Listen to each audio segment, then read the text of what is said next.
Welcome back to the Situation Zoom. So far into the situation, we've spent a lot of time talking about the market, pricing, data, transactions, and sentiment. But the first place pressure really shows up is people, in hiring patterns, in movement, and in changing expectations. And this is on both sides of the table. And right now, there is a big question around whether Dubai is still a candidate-led market or whether the power is shifting back to the brokerages. So today, we're going to look at the market through a slightly different lens, the talent layer. We want to know who's moving, who's staying, who's earning, and who perhaps shouldn't be here at all. And to help break this down, three people who sit right at the center of that talent layer. They're seeing movement, they're seeing pressure, and decision-making all in real time. So welcome to the Zoom. We have Jodi Thompson, who is the recruitment director at White & Co., who works closely with agents on the ground. And we've got Kameron Hutchinson, who is the Director of Strategic Talent and Acquisition at Allsop and Allsop, who has a focus on not just hiring, but also long-term workforce planning, leadership pipelines, and scaling talent. And lastly, we've got Nathan Kearney, who's the Managing Director of Executive Search, bringing a broader, more strategic view across senior placements across the market and how the market is evolving at the top end. Welcome all to the Situation Zoom. Thank you for having us. I love that I can have all three of you in the same Zoom without any fisticuffs yet. We're not in the same room. Yeah, that helps. We're not in the actual same room. Right, so let's start. I've got a question for all three of you. How are things on the ground right now from a recruitment perspective? And we'll kick off with Kameron. I'm going to say this. It is way more measured and controlled. And that's not to say that it wasn't measured and controlled before, but I think there's the saying, let's make hay while the sun shines. When Dubai is as attractive as it has been, it's very easy for people to want to make the move over. That has been challenged somewhat with what's happened recently. And I feel like brokerages and brokers are doing a stock take. And I think it's welcomed, and to be quite honest with you, almost a bit of a step back from the everyday, reevaluate what's working for people, whether or not the hiring strategy that a company has in place is actually the right hiring strategy, and if they're approaching the right type of people. I also think that people generally have just taken a step back and thought, is Dubai right for me? And if it is, where do I really want to go? You mentioned a minute ago about it being agency-led rather than candidate-led. I agree. I think it's become more agency-led in the last few weeks. Yeah. How about you, Jodi? I would definitely agree. I do think a lot of people in the market right now have taken that time to look at their current situation and evaluate is, what I have been doing. Let's say, for example, it's a broker that's coming into the market over the last 5 years. We've been in a fantastic market for the last 5 years, and now we're at a stage where brokers have to broker. We have to dig a little bit deeper to get those deals. And environment is really important. And I do think there's been a massive shift in terms of people are now actively looking to have those conversations to understand, am I in the right place for where, I want to be over the next 12 months? Is the agency that I'm part of right now going to get me to where I want to be? And am I going to come out the other side of this stronger than what I was before, or potentially not as strong? And what can I do to make sure that I position myself in the best possible way? So definitely agree with what you just said there, Cam. There's a lot of reevaluating happening in the market right now. Things are or have been a little bit slower, absolutely, than what they have been. Naturally, Dubai has been such an attractive place for aspiring brokers to want to be. It's the best real estate market in the world. I think we can all agree on that. And people want to be part of it, but definitely approaching it with a bit more caution, I would say, over the last few weeks. So you you work for arguably within the top 5 biggest real estate brokerages in Dubai. So you've got the view from one brokerage and that perspective, whereas Nathan, you've got the kind of cross-market view. So what are you seeing right now? So I think firstly, both of the guys have absolutely nailed it. Every single agent and agency in this market right now is reassessing. It doesn't matter what anyone says, whatever picture they're painting, everyone is reassessing.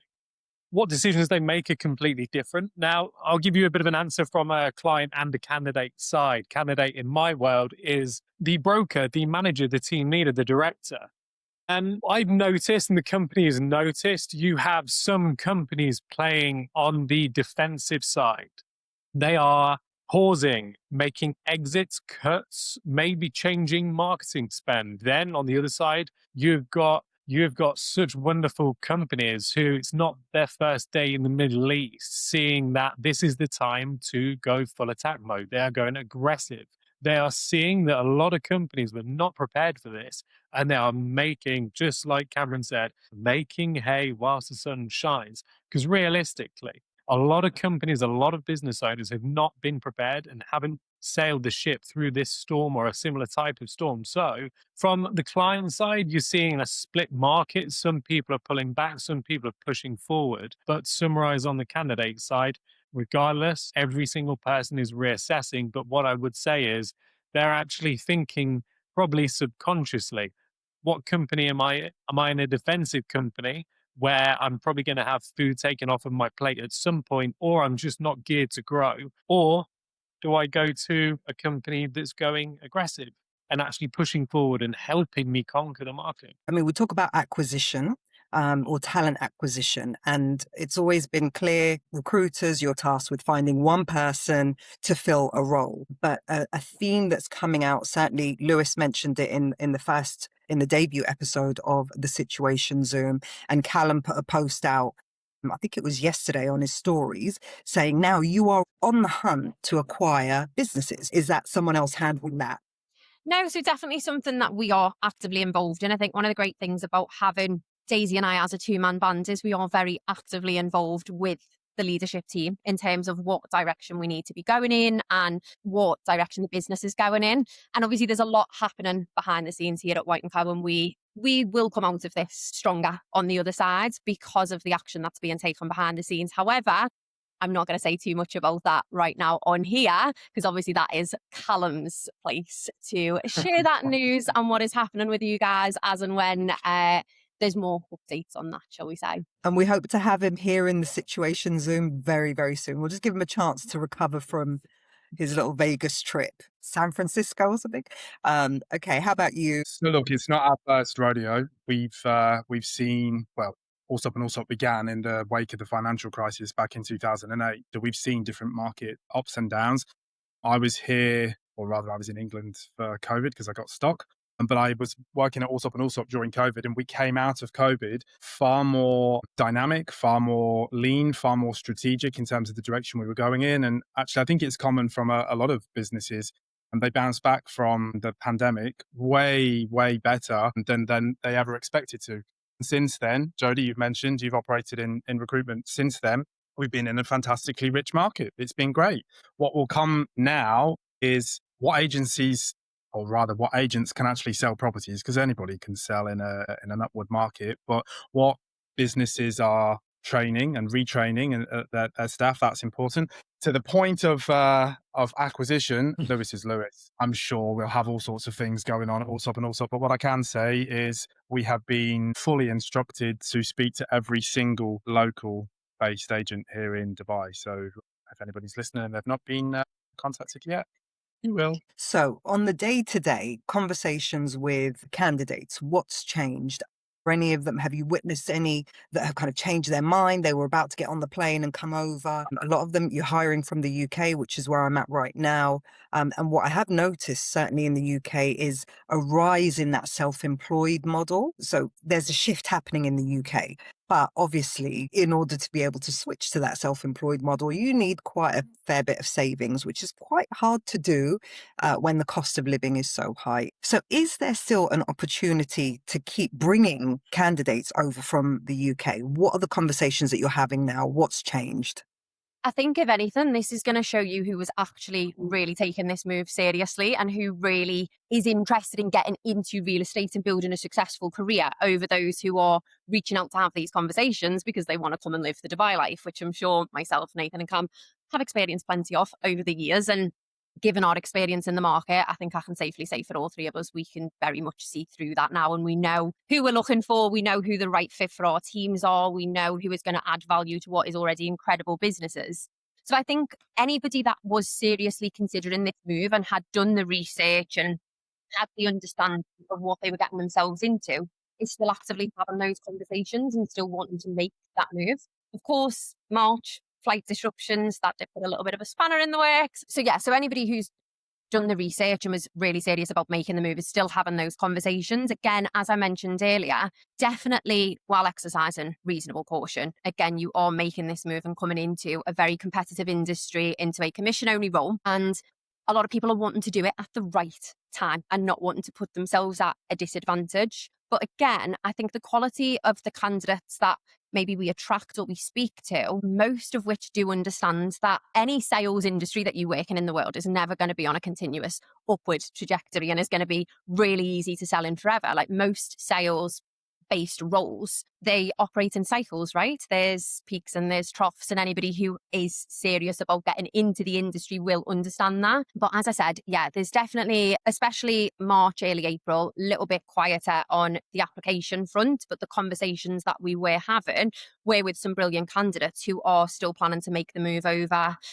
Obviously, you've probably seen my Instagram. I do posts of the new brokers that are coming in and the graduates and things like that. And we've seen some great success stories since the beginning of the year. But what has changed is obviously the conversation. I definitely didn't expect in February when I was sitting at Somersault Beach Club for what unfolded to happen. And obviously that completely changed then from that Monday. As soon as I went into my first interview, the questions that I was being asked, I've never been asked before. I'm sure none of us have been asked before or was, expecting to have to answer those questions at that time. But again, I think coming down to experience in the industry and the time that we've all spent in these roles, it just helps you to be prepared as a recruiter to advise and guide people as best you possibly can to make the best possible decision for them. What were those questions that you were being asked that you weren't ready for? It was a lot around the situation. What is it actually like on the ground in Dubai? How are you feeling? How do you think this is going to impact the real estate market over the next 12 months? How long do you think this is going to last? When do you think this is going to be over? Now, these are all questions that are impossible to answer.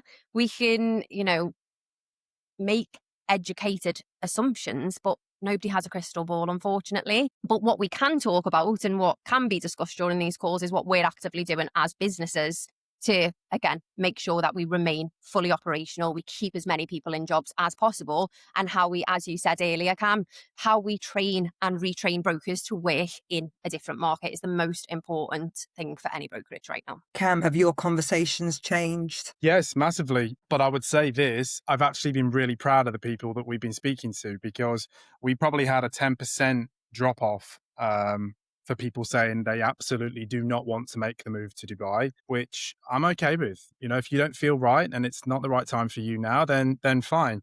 But for full disclosure, we've got a really strong pipeline. I calculated just before we came on, there's 138 people that we've got due to join us between now and the rest of the year. And I think where in the past we may have said, look, you need to be committing to a move in the next 3 months. If people are thinking they want to commit to a move in 5-6 months post-summer before the end of the year, and they're a really great candidate and we like them and they've bought into us, I don't see any reason why we shouldn't slightly delay things, because people want to see how everything plays out. And as Jodi said, we've not got a crystal ball. We can control the controllables. And right now it's doubling down on what we've done really well for the last 18 years, which is to sell real estate up and down the market. And who are you finding is still transacting in this market? I've actually seen, and again, I've been really proud, I've seen new brokers and established brokers and do deals. I actually just posted about somebody yesterday. His name's James Darborn. I'll mention him here. Met us at a recruitment event last year, joined us in Jan, did his first deal in Feb. This is in sales, and he's just done another deal, 20 days into the conflict. I put that down, one, to him and his tenacity, but two, also to the people that are still committed to buying in Dubai. I think there's a common myth that you've got to be established to be able to do deals when the market is on its way down or it's adjusting. And that's not true. If you've got good people around you, and more importantly, if you work in an agency like Allsop and Allsop that has a large number of brokers across different communities, you've got the opportunity to cross-sell. You don't need to look outside of your agency to be able to do business. Naturally, one of the deals that James did very early on with us was a split deal, but it was a split deal with somebody inside Allsop and Allsop. It wasn't an agent to agent. It was somebody already established inside the business. So for me, I'm seeing brokers experienced and non-experienced. And again, you've referenced Lewis, but he's just put on his story today about some success that we had in Tel Algaf. Most expensive property we've agreed a sale on since the conflict began. I think it was listed for 40 mil, I think came in at 36. Again, a split deal, Amber and Ben. So it's nice to see new and established brokers doing deals. Yeah, definitely. I would agree with that. Like manpower, I think obviously we can agree the strength of your team, especially in this market, is really important. And again, that is one of the big questions that is coming up with new brokers coming over. Okay, we're seeing all these success stories, but are these success stories of people that have been in the market for a really long time, that are well established and have their own network to tap into? And again, similar to yourself, Cam, having that kind of strength of that manpower and the strength of the team to lean into. We are also seeing some great success stories coming through of new brokers. We had great young lads who was actually signed with a boutique brokerage when he was initially coming over to Dubai. I got out to Dubai and someone just on the off chance said, have a chat with Jodi, have a chat with White & Co, see how it goes, just through kind of word of mouth. And he's just done his first full month in real estate and absolutely smashed his sales target in his first full month in real estate by leaning into the strength of the downtown team around him. Got one of our leasing brokers that joined in at the end of February, just submitted her 26th rental deal today. Like, there's some amazing success stories. And look, I'm not going to sit here and say that if you make this move over to Dubai right now and get into real estate, that you're guaranteed to do that. But if you have the right infrastructure around you, and as Cam said, you've got the strength of that team and you've got a solid agency backing you, you put the work in, the proof is in the pudding, the results are there. You just have to put the work in, and what you put into it, you will get out. So it's clear it's not just a case of, oh, it's only the old school brokers that are making money in this market. We've got some newbies that are absolutely smashing it. So yeah. Okay, Nathan, talk to us about what's happening now. What are you seeing? I just unmuted myself. There we go. Okay, so You don't need to announce the unmute. I will You just do it. every time I do it now, it's getting announced. All right, so look, both of the guys, we've been doing this a long time. Yeah, evidently. I'm gonna have to stop you, Nathan. There's like a white orb. Is it just me? Can you all see this white orb No. I think just floating Is it around his? of your nose, Nathan. It's Cam's head. Folding water. Can you No. see? There's something. Is it just me? There's something on. Can we on please oh, keep on- this in, by the way, because this is brilliant. All right, we'll leave it in for production value. Go on, Yeah. Nathan, crack on, and stop drinking Pepsi on screen. They're not endorsing the situation. Living We are me off. looking for sponsors, but I don't think we're Cam and at Jodi, Pepsi can level you see yet. the white orb other than my nose? Can you see it or not? I can't see anything. No, it's gone now. Oh, there it is. I think it's your watch. Can you take off your watch for us for the rest of this? Oh. That's what it is. Is that better? Yes, I can't see it now. Right, carry on, Nathan. Okay, right. So I was just saying, I think we've all been doing this a long time. Like we've definitely recruited through COVID, and the market was very different then. There was less companies, less agents, and you had to really go hunting. It was much harder. But what I would say is, let's take the companies that you guys both represent. The company owners have been doing this a long time. They know realistically, if they play their cards right here, they achieve all business objectives that they've probably wanted to hit for quite some time sooner, faster, versus whatever it was predicted and forecasted. So they're going on the hunt. They know that it's never been easier to wobble an agent. It's never been easier to engage and have a conversation with an agent. Right now, recruiter to recruiter, is it easier to engage an agent, broker, whoever it is now versus pre-March the 1st? It is. Is it easier taking an agent when they're making money or not making money? Simple. It's right now. So good company owners, just like both Jodi and Cameron represent, they know that this is their time to shine. Now, on the other side, you have a lot of companies who may be all bells and whistles, but ultimately, when you look under the hood, there's not much going on. There's just not. There's no strategic insights into how to run the business. The agents, let's say, the agents are used to deals falling into their laps. And so are the managers, because the managers are used to easily managing the team because they've always got business and now they've got to properly performance manage them. They don't know how to do it. So what you're seeing is you're seeing a lot of people be misadvised in certain companies. They're not prepared for it. They don't know what to do. So people are exiting, whether it's up to them or not, they have to. If you're not making money right now, you have to exit.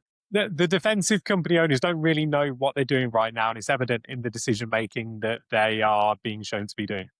You've seen portal spend be reduced. You've seen some companies on the opposite side double down, increase portal spend. Why? Because if there's less leads, you need to capture what you can capture it. And then you're seeing some companies withdraw portal spend. What does that mean for the agent? Really basic. Less portal spend equals less exposure, equals less lead flow, equals less opportunity. Basic. No wonder people are exiting and joining other companies who are more reputable. But honestly, I think every company's got their own strategy at the moment. What I would say is, from a complete outsider, I'm obviously watching what certain companies are doing. Cam and Jodi, it seems like your companies are absolutely nailing it at the moment. Why is that? Just look at your company owners. It's not the first day in the office. Hence why this is probably going to be a really, really good period for you guys. So yeah, look, just to summarize, you're seeing restrictions, bad decision making, unfortunately, mass redundancies, which should not be happening. There should be a cash reserve in the business to turn the taps off, to not do a deal for X amount of time, just like there probably should have been during COVID. And then on the other side, you're seeing good company owners say, I can spot the defensive company. Now it's time to attack them. Let's grow. And Cam, you think that's a good thing for the market? I think it's a great thing for the market, and it's a not very popular topic of conversation, but there will be plenty of agencies that will close, just as there were in the wake of the pandemic. And those who will survive this market now, where we are, it's a game of time, because cash reserves will, if they're not already, they will deplete, and it will be those who have the most cash reserves or the better business model that can survive and potentially sweep up the other agencies. And when those other agencies close, and again, we reference back to COVID, but even back when Allsop and Allsop opened, there were agencies that we took staff from because they didn't have a job because the agencies closed. For me, and actually for all established agencies, it will be a case of us all lining up on the high street and a candidate choosing which one fits their needs and requirements better. But if we can look shiny and professional and trustworthy, and we can offer good leads, and we've actually got a really good cash reserve because our business owners are savvy with the way that they run the business, then candidates shouldn't really need to look elsewhere. And actually, I think we can all agree there's probably been too many agencies that have opened post-COVID because everybody thinks they can sell houses when it's a good market. And actually, maybe this is what we need, a bit of a stripping back and a filtration. And that's the bit that people don't like because people are going to go out of business. Yeah, because if they're not cut out for it, they will. And that's an opportunity for the more established agencies to sweep up. It was quite a candidate-led environment beforehand, and they had their choice of whether I want to go to a boutique brokerage or whether I want to go to one of the large corporates. But I think you agreed at the beginning that it's now turning into a brokerage-led environment. So Cam, Jodi, are you going to be a little bit fussier now about who you take on, and what are you looking for now in a candidate? So it's an interesting topic of conversation because with the title change of moving into the recruitment director role, that actually came off the back of a conversation that we had back in January when we spoke about our recruitment tactics for 2026. And that was because we had effectively been in a growth period as a newer business coming into the market in the last 5.5 years. Obviously, we opened our doors in January 2021. We've been in a growth phase as a business, and we've been looking for that percentage of market share and all of the, the core communities. And we're now at a stage where, thankfully, because I do represent a great business with a great business model, our retention rate is pretty high. And a lot of our communities are actually at max capacity for the number of brokers that we can have in there, unless it is someone super experienced with a really proven track record. So obviously we're still actively hiring, we're still actively looking for, those great high quality candidates to come in and add value to what is an already amazing team, but we're not in the same growth phase that we've been in over the last 5 years. So our strategy has actually changed to be that quality over quantity approach back in January.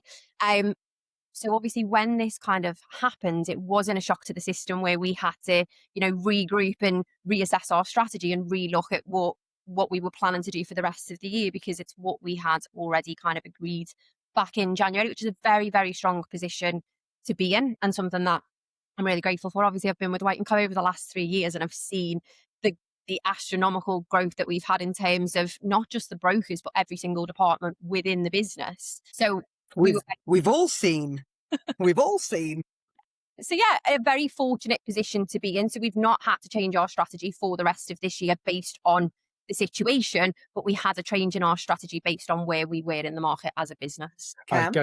I guess to add to that, then I would say I've never not been selective with my hiring criteria, but have I been guilty in the past of taking a risk on somebody? Perhaps now, in the wake of the conflict, I would. Yeah, absolutely. I'm taking less risks, and I'm putting my money behind more experienced horses, and it's working. It's working well. Interesting. Well, whether it's interesting or not, the number of inquiries that we've received as a brokerage and a recruitment team for experienced brokers since the conflict began has been probably like 200% increase, because when things like this happen, people naturally get panicked, worried. There's a level of anxiety that might step in if they've got commitments, families, mortgages, etc. And when that happens, people look to the safe agency. People look to the agency that's been established for a long time, but equally that's been doing a good job for a long time. Just because you've been doing something the longest doesn't mean that you've done it the best. But I think we're in a very unique position that from day one, even right now, we are led front and center by Carl and Lewis, two very different people, but two people that know Dubai real estate inside out. And that level of trust or of like experience, it's welcoming for people. So I'm loving the uptick in inquiries for more experienced agents, and I hope it continues. And Nathan, I think you'd probably agree that like you've got your top hitters, you've got Dubai George, you've got so many at Allsop and Allsop, these big names that have been there since day one. Every brokerage has its elite performers. They likely to just exit the industry rather than switch agencies, or are they're going to be all right because they made enough money in the last couple of years? What do you see happening there? Or are you seeing any applications? What's the word on the streets? Can I just jump in and say this? Never say never, Sylvia.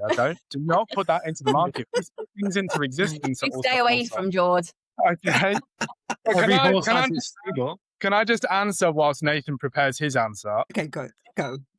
I would say this, the toppest of the top, the most elite people, it goes back to what Nathan said earlier on. When people are making money, when people are established, when people are successful, they don't move, right? And if they do, or they are thinking about it, there's something really materially wrong in the business that they're operating in.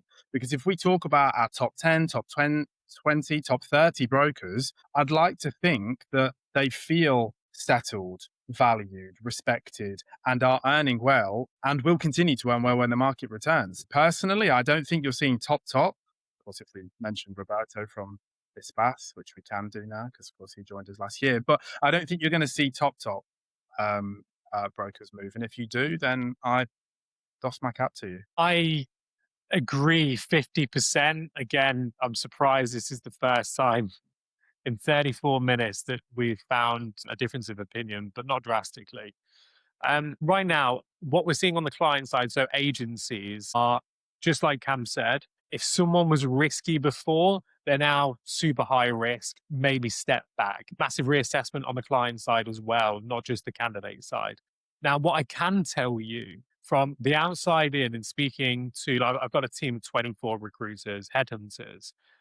They don't just go after leasing agents, they're going for associate directors, managing directors. Right now, to give you the true story and the lay of the land, people are buying revenue. That's it. If the bottom line or the top line isn't looking amazing, what's the quickest fix? It's go and bring someone in who's a guaranteed dealer. That's it. Bring it in. You know they'll stick the numbers on the board. And that isn't just at agent level. You're talking also at team leader, director, managing director, who can bring a team? Let's get going. What you're actually seeing, Cam's half right, but maybe giving you an idea of what it's like when you're speaking to different companies. A lot of people are saying, realistically, how can I be bringing as much revenue into the company as possible? So if I need to go and get an associate director who'll bring not just themselves, but they'll bring 3 or 4 heavy hitters with them, then I'll do that. And so what I would actually say is, as much as every company owner might think that all the senior, the well-tenured staff are loyal and being looked after, everyone's got a price. And you're in a city where there's a lot of cash. So there will be someone out there that would pay a lot of money to take your top biller from you. So the question is, do you sleep at night knowing that they're being looked after or not? Don't know. You'll find out. Sounds like a threat to me. Not me. Does sound like a threat. All right. Well, on that, to stay competitive, because historically, all we've really had to play with is commission splits or perhaps office location or office size. But the more and more I'm going around popping into different brokerages, I'm seeing ice baths. I'm seeing a resident hair salon. What else are we seeing out there to attract agents from other brokerages? What else is there to offer? I think the conversations that I'm having at the moment, obviously White & Co is very well known in the market for having a lot of incentive programs, something that we introduced from the get-go when we opened our doors and something that we became known for. But obviously, there's a lot of agencies out there now that are offering great incentives. There's a lot of agencies out there that are offering progression opportunities. The conversations that I'm having over the last 6 to 8 weeks, people are looking predominantly right now for great leadership, great support, and opportunities to collaborate with strong teams. They are the 3 things that are consistently coming up in every conversation that I'm having with anybody that is wanting to know what's happening at White & Co, wanting to know what the next stage of their career is going to look like. They are the fundamental things that people are looking for right now. It comes down to the leadership that's around them, the strength of the team, and the support that they are going to have to get them through this situation, keep them in the market, and enable them to earn the money that they've come into Dubai real estate to earn. Can I add to that and just say, I don't think people right now are interested in gimmicks. I don't think people are interested in additionals or add-ons or benefits. And actually, yes, they're looking for strong leadership, but they're looking for a steady ship, in my opinion, and a ship that's probably been around for a decent level of time, perhaps that's operated by individuals that have been around the block a few times. And actually, I wonder whether or not gimmicks will return when things go back to normality, or actually if we're going to see a bit of a stripped back, old fashioned, where can I make the most amount of money? Where can I do the most number of deals? Where can I gain market share? That's what I think people will look for now. Well, they are already, hence why we've had an increase in the number of experienced brokers looking to have conversations with us. Interesting you showed the word gimmicks there, Cam. No shade intended, but I'm going to say gimmicks on the basis that I think when we've got a serious situation at play, which, let's be honest with each other, this is a situation which is extremely serious and has worried and rattled a lot of people. I personally haven't been interested in any of the fluff, personal, professional. I'm interested in, are we going in the direction that we need to be? Are we as dynamic as we can be? And ultimately, are my bills paid? Are we earning money?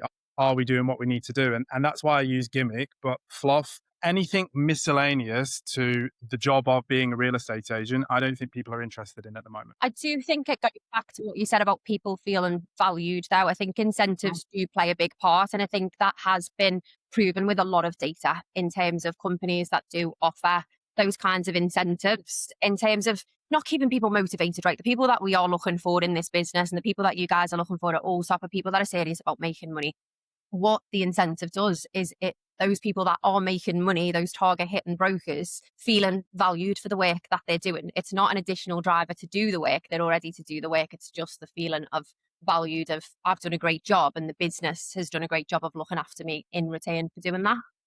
I'm going to go head to head. I'm just going to say, call me old fashioned, but I'd rather see my name at the top of a leaderboard. You're in the wrong industry if you don't want that. But if you can get a 10% cashback bonus on top, why the hell not? I'm not going to go back. This is great. Yeah, the Well, popcorn. Nathan, let me ask you then, speaking to the candidates, what are they looking for? What are the top 5 priorities for them? I can give you the main questions that are being asked by agents in the market right now. It's what package does the client have? What package does the brokerage have on portals? How many people are in each team? Do I have a large or slim slice of the pie? When it comes to leadership, how long has the manager been doing this? Is it someone who joined in 2022 as a broker and was a very good broker and is now suddenly a sales director responsible for 20 people and doesn't know how to answer any question because it's his first day in the office? People, Jodi mentioned this. I think everyone has actually. People are actually looking to see true leadership and tenured leadership, not just someone who's been a really good agent and to retain them given a title. That's it. Which is seeing a lot of that. They're the main things realistically. So you've got size of company, you've got portal spend. What's going to make me money right now? Leads, yeah, great. And knowing how to go and get a listing. Can I get that listing exclusive? What's my data like? Is it realistic? Both of these guys are coming from companies with solid CRMs, where if I jump on that CRM, I'm probably going to do a deal at some point. That's it. You've got existing historic data, seller, buyer, tenant, landlord, where you can pick up the phone and have an educated conversation. Whereas if I'm in a company which has opened up in the last 6 to 12 months, I'm going after quite basic relationships compared to someone who might have come through the sales cycle 10 years ago as a tenant, then has gone into being a buyer, and then has gone into being a seller. Again, bit of advice to flip it the other way is start to actually ask these questions in a bit more detail, because as much as we're talking about what's making you money, if you flip it on the other side, if you start to ask people what doesn't make you money, like as much as you want to be selling what's making you money right now, what doesn't make you money? Does the office layout make you money? Don't know. Does my free parking make me money? Don't know. Does having, I don't know who mentioned having a hair salon in the office make me money? Probably not. Whereas if I can put my hand up, get an answer from my leader, not just my KPI micromanager who's been bumped up in the last 6 to 12 months, and have an educated answer, then I'm probably going to do a deal. So do I have access to the right support? Do I have access to the right marketing? Strip it all away. If you were working in a business center right now and you had to start a business, if you realistically had them 3 things all combined, then you'll probably push through this. So you should also have that in an existing reputable brokerage. And if you don't, you need to leave. So we've spoken a lot about company performance, incentives, and so on. But every broker right now in particular is going to be looking at their own profit and loss. And for those agents that maybe have arrived in the last year or since we've been going up and up and up like this and don't really know what it was like before COVID, what would your advice to them be? Let's start with Jodi. I mean, I think, Nathan, this was something that you actually brought up yourself in terms of looking at the profit and loss of a broker. Again, we talk about commission splits and things, and you do have to think about, okay, what am I getting in return for the percentage of the commission that I'm not seeing? What is that being invested into, and how does that impact my performance? So, for example, if you're a new broker getting into the market and you're on your 50-50 commission split, your 50% for closing that deal goes in your pocket. Fantastic, amazing. You've taken the industry standard commission split. Where's the other 50% going? What is that being invested into your performance, and how does that impact your ability to close deals? And again, it comes back to what Nathan was saying around, the packages. It's interesting that that's one of the big topics of conversation right now, is brokers wanting to know, well, how much is the company spending on the portals? How much visibility am I getting on the listings that I'm working so hard to get? Because, for a while, it has been, you've had to work to convince sellers to list with you. Yes, they want to sell their property, but why are they listing with you specifically out of the thousands of agents that are out there? You work really hard to get that listing. What does that look like for you in terms of visibility? What does that look like for you in terms of the lead generation that is coming back to you? It also looks like, as Nathan said, the quality of the leadership around me. If I'm working with a really complex deal that I'm trying to get over the line, how equipped is my manager to help me get that deal over the line and put me in the strongest position. And obviously, there's so many overheads in running a real estate agency, and how that additional 50% or 30% of your 70% broker, or whatever your split looks like, how is the remainder that you're not seeing being reinvested into your performance, and how is that going to make you more money? I think some agents are incredibly generous to give away 50% of their income to companies and company owners who don't return the favor. Jodi's right. Some leaders, some managers, let's say they've got a team of 30 or 40, maybe ask yourself a subconscious question. How long have I spent with my manager today? How many questions have they answered today to help me make money? Is my one-to-one rushed? Was it done in 5 minutes? Were they checking their phone the whole time? Are they spread too thin? Realistically, as much as they can say they want to be there, your P&L is, ultimately your payroll, your income. How much money have you made in the last 3-6 months? Only you'll know. So maybe have a look at realistically how much money you've brought in monthly for the last 6 months. Then compare that to the time that you have spent with your manager, your leader, your company owner, and then just do a basic ROI analysis. Is what I'm giving to the company worth what I'm taking home? Listen, whether we're talking about 50% split, 60, whatever the split is, if you're in an environment where there is a fabulously rich database of clients and you've got good leadership around you, which we've talked about before, and you've got a brand name which people instantly recognize you, there is every possibility for you to make life-changing sums of money. We talked earlier about the UK and there being a switch in terms of the model, right? There's lots more self-employed models coming to the market, which is fantastic. I'm seeing lots of them. You're still paying tax. You're still paying national insurance.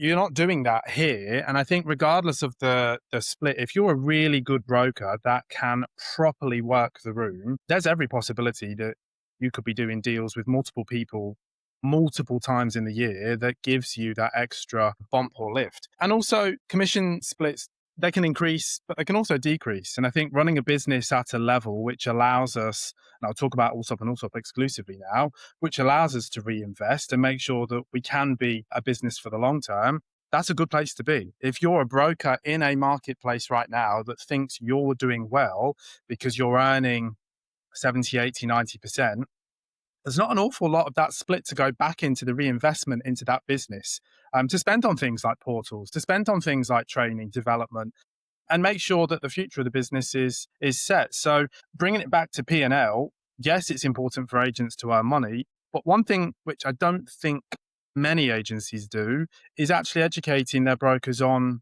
saving and what they do with their money, right? And actually, if we think about some of the people that come here, let's forget the established brokers for a second that probably know how to invest their money. If you're coming in from the UK or anywhere else in the world and you bag yourself 100 grand in a couple of months, and I'm talking about sterling here, what the hell do you do with that money?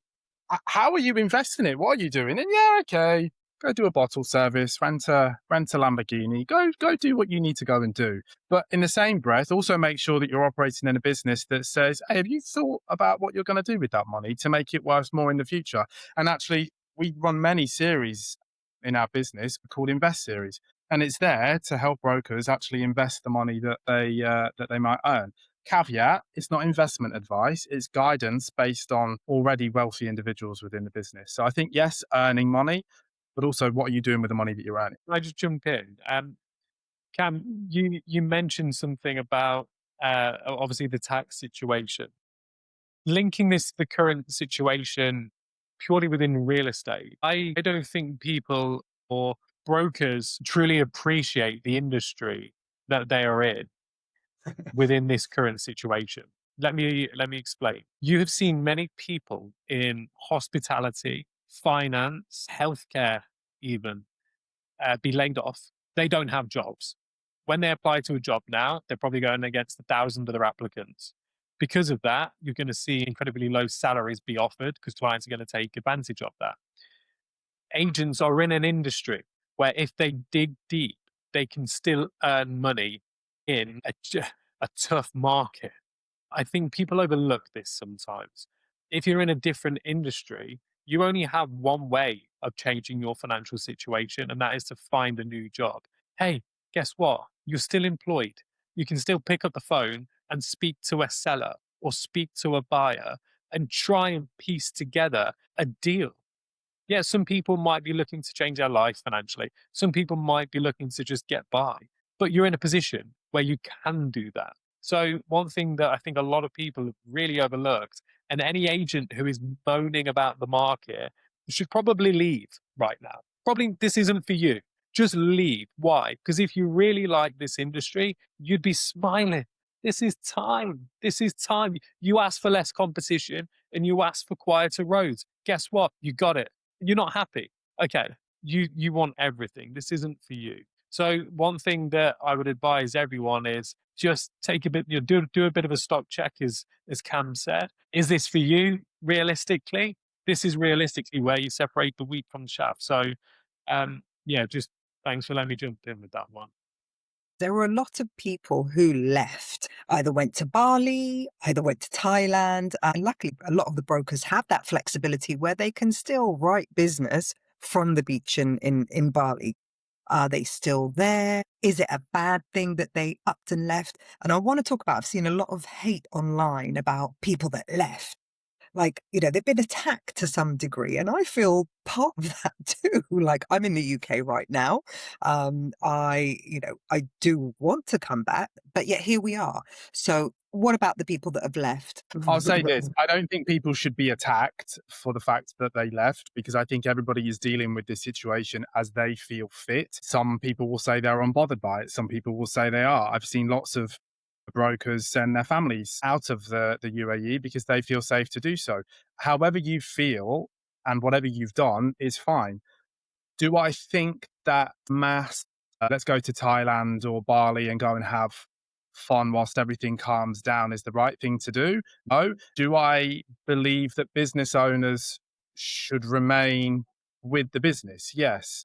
Maybe it's a captain going down with the ship type scenario, but if you've got a planned holiday, go on that planned holiday. Nobody's asking you to cancel it. But if you're thinking to yourself, shit, the market could turn now, I think I need to get out of here, and you're a business owner or you're a manager and you're responsible for people, no. You stay with your team, you guide, you lead from the front. And whether people get attacked for doing that or feel guilty for doing so, that's on them. But I firmly believe if you've got a team, and I use myself as an example, I lead a team of recruiters. I didn't leave, and I don't deserve a medal for it. But in the same breath, I wouldn't tear somebody else down for leaving if they felt that was the right thing to do. But if you're managing a team, you can't just up and leave because the going gets tough. That's my personal opinion. I would agree.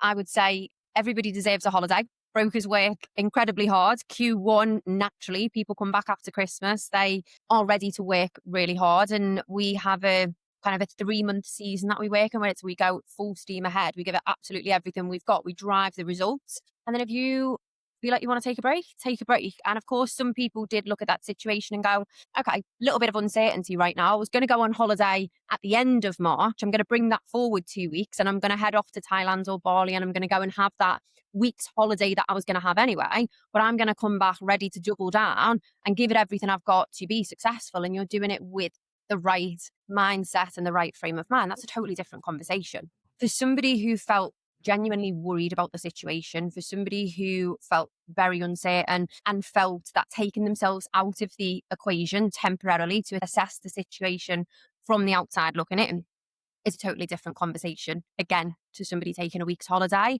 there is, for me personally, there's no right or wrong answer for how anyone has handled this.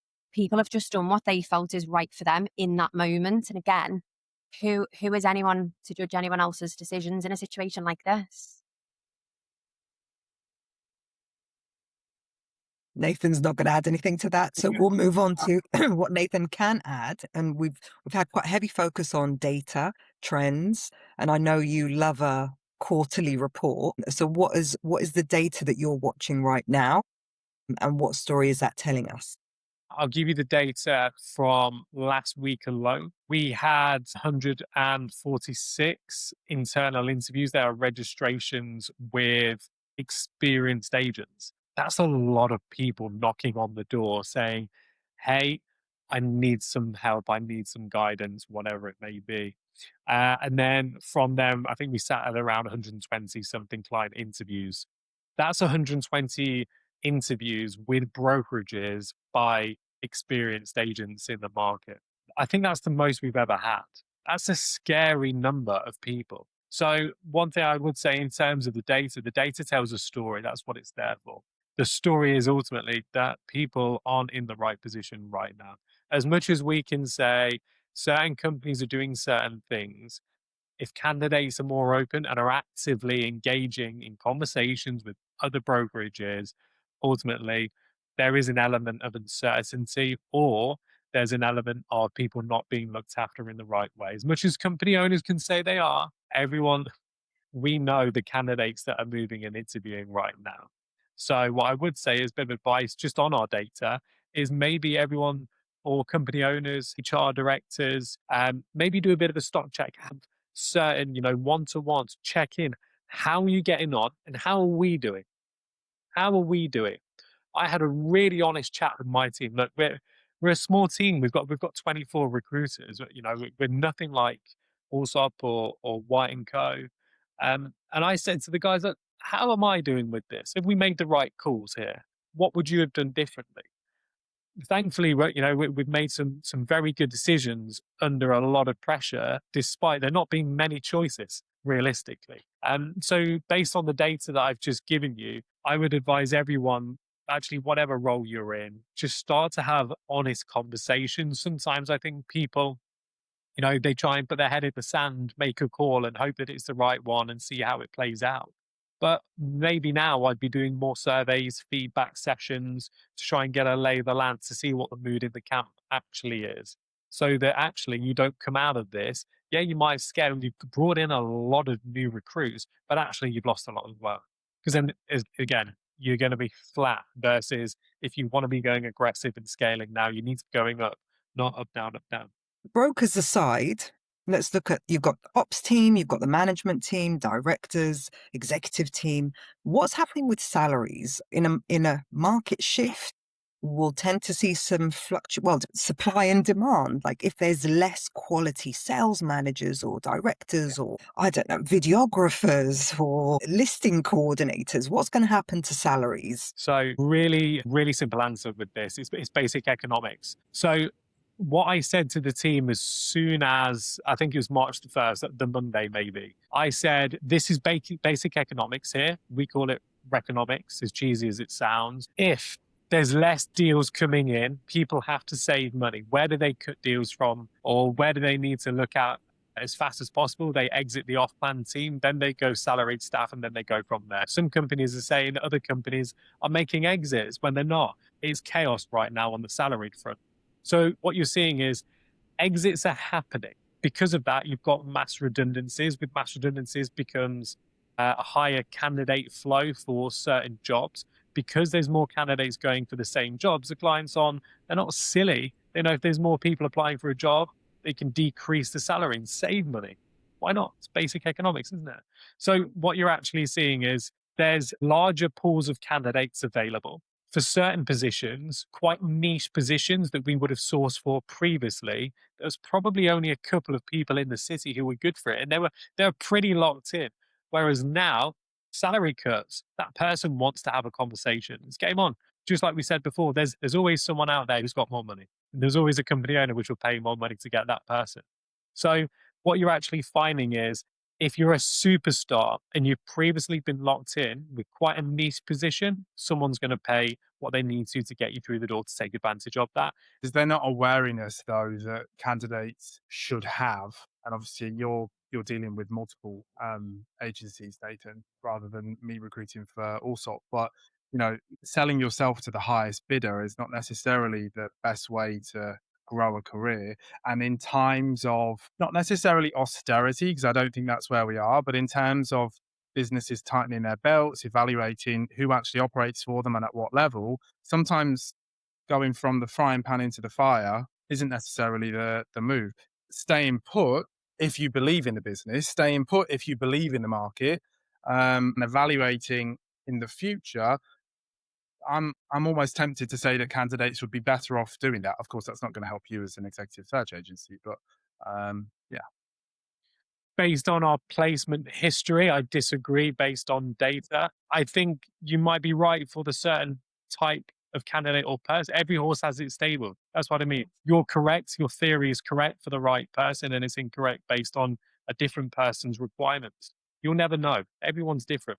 You might look at it as selling yourself to the highest bidder.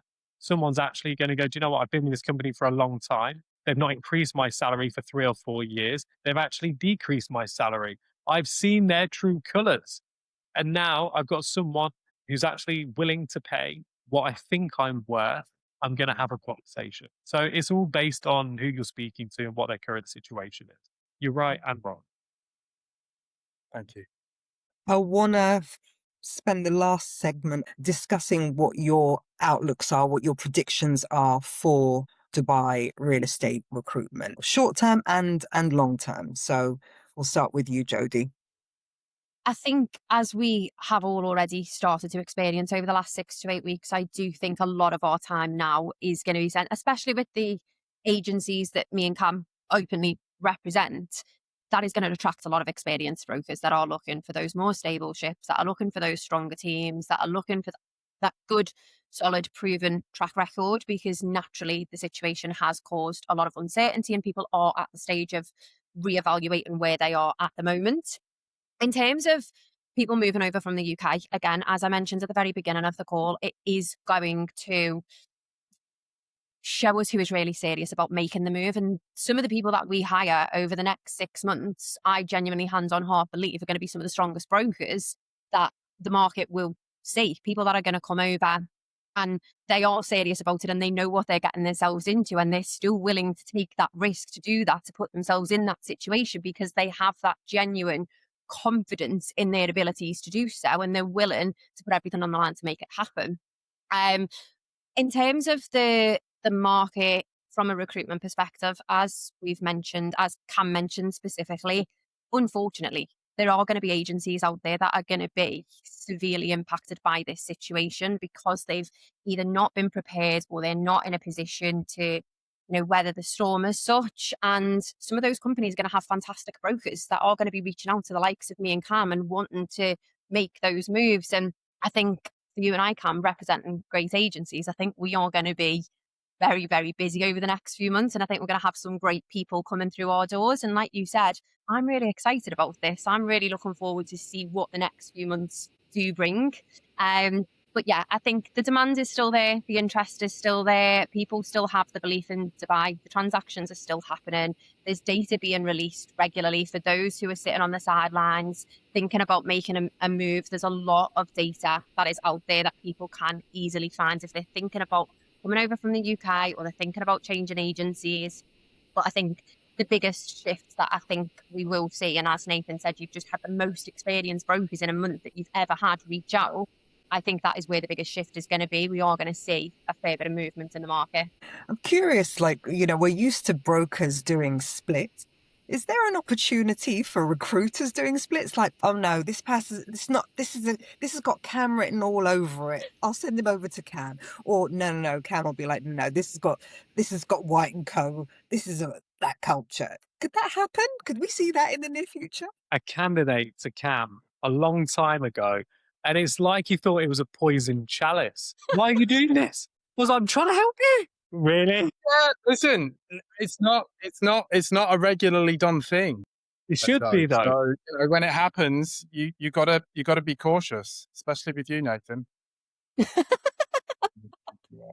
Only joking. Well, Maybe I'd we need love more to of see this. some. I'd love to see some more Maybe we do need collaboration. more of this. But I also think it's about recruiters or talent professionals, which we are, being established in their own fields and in their own lanes, right? Nobody on this call, nobody's trying to be anybody else, right? We've all got our own unique brand, our own unique presence in the marketplace. And I think if we know that, then it's more easy to pass over a candidate if we don't think they're right for us. Of course, you've got that awful feeling though of what happens if they don't join us and they go somewhere else and they're super successful. But that's the game you got to play. The risk you take. Yeah. You mentioned, Cam, about recruiters and visibility. You've got a really strong online presence. You're active on LinkedIn, you're active on Instagram. And I think that is really important right now.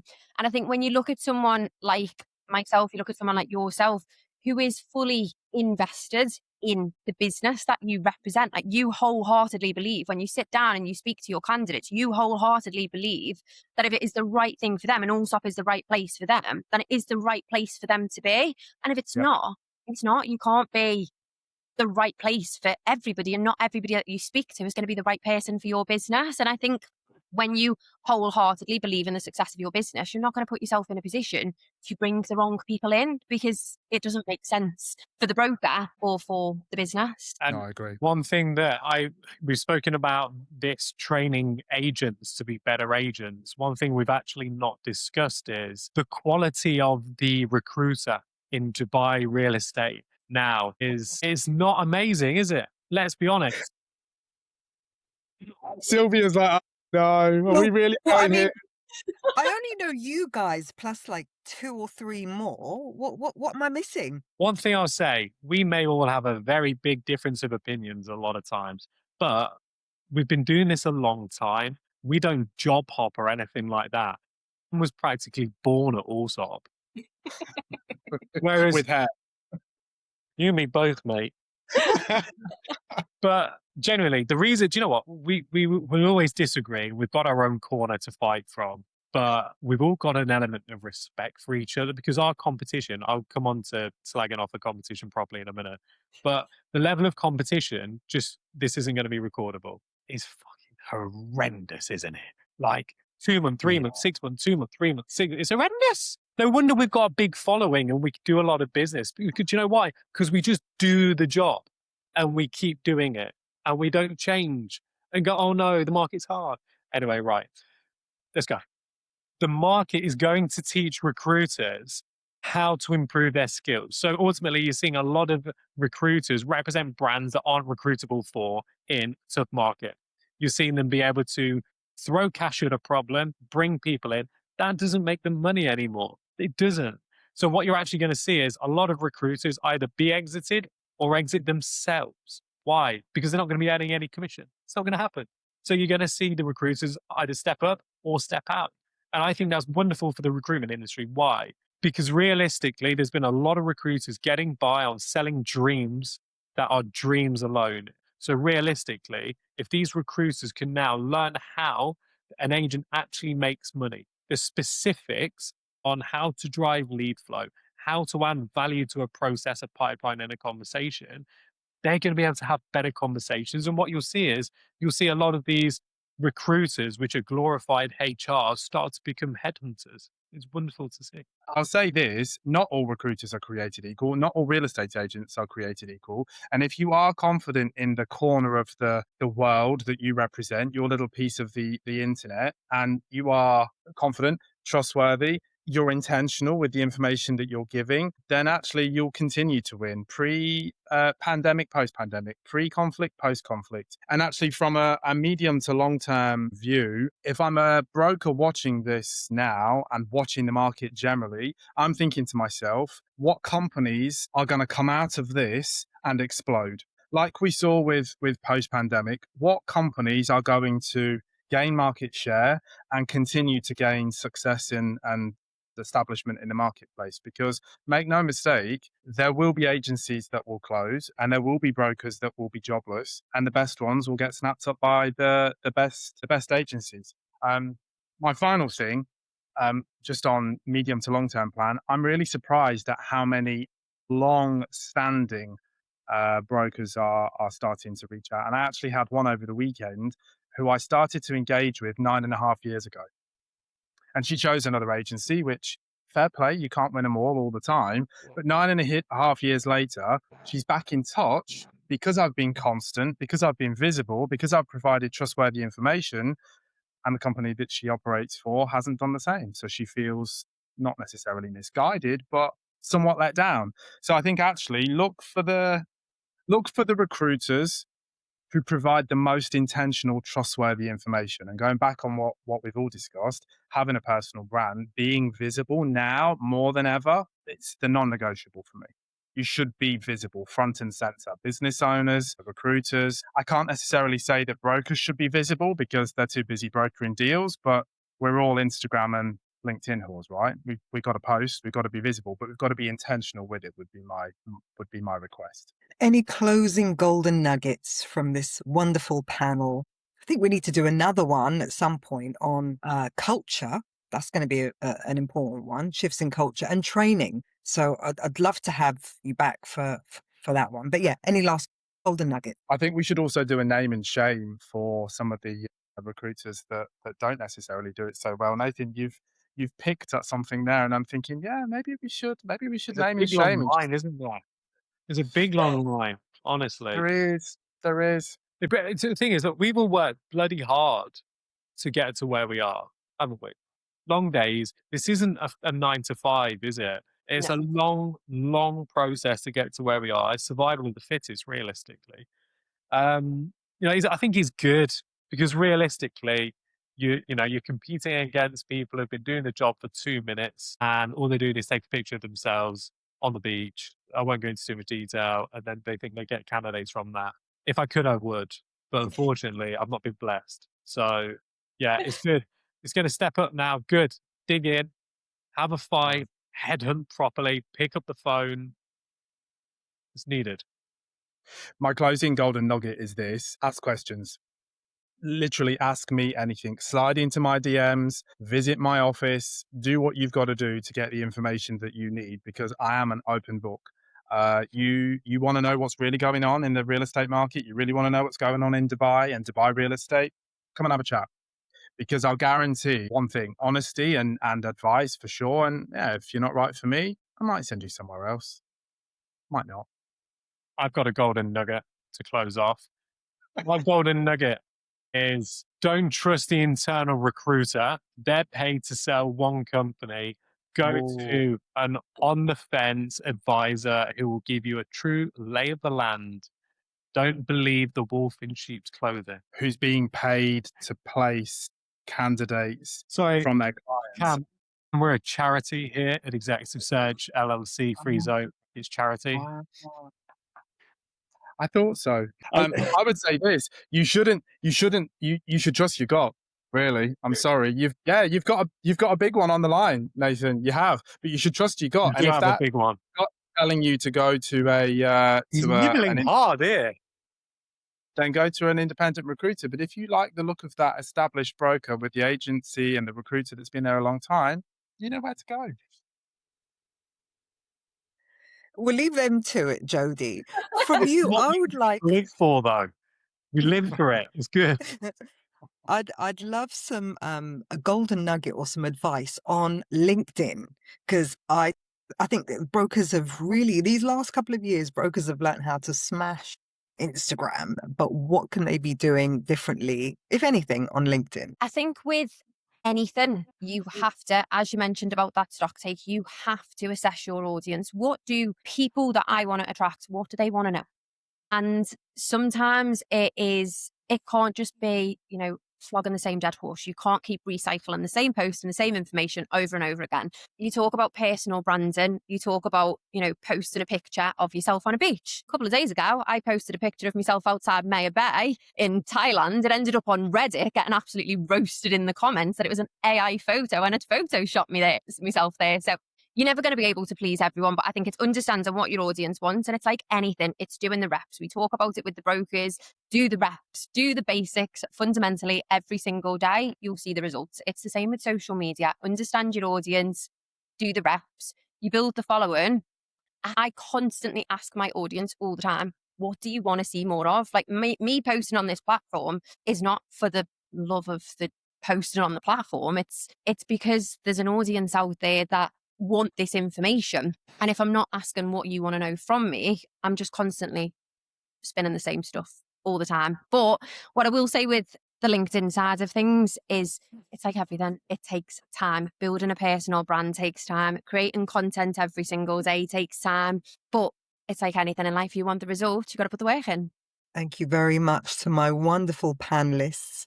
Thank you for taking the time out of your busy days to join me in the Situation Zoom. And I hope to see you back in here when there's been a few more developments, or when, when things are improving, or when things are changing. Thank you very much.